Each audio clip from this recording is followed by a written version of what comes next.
آقا نامدار محمد رسول الله صلی الله علیه وسلم بیان فرمای وای زما صحابي چې نیم سوا کجوري راوالی او د الله په نامه باندې ورکی نو د نور امت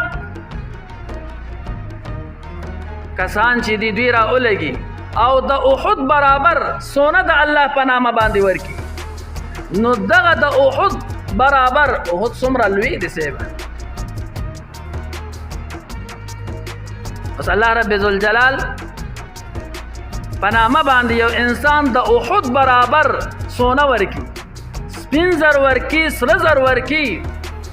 آقا نامدار محمد رسول الله صلی الله علیه وسلم بیان فرمای زما د صحابي دغه نیم سوا دا کم معمولی کجوري دي یا وربشي دي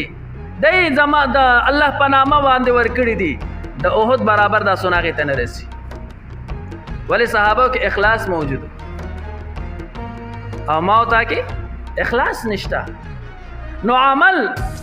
الله رب ذوالجلال هغه له ترقی ور کوي عمل الله رب ذوالجلال لوی ګرځي په کوم عمل کې چې اخلاص موجود وي او کو اخلاص نه وي هغه عمل الله رب ذوالجلال نه قبل چې آقا نامدار محمد رسول الله صلی الله علیه وسلم تا حکم دے قل انی امرت ان اعبد الله مخلصا له الدین رسول مبارک خلق ته وایا خپل امت ته وایا چې ما ته حکم شوه دے اعبد الله چې عبادت کوا خو څنګه عبادت د الله مخلصا په دې حال کې چې اخلاص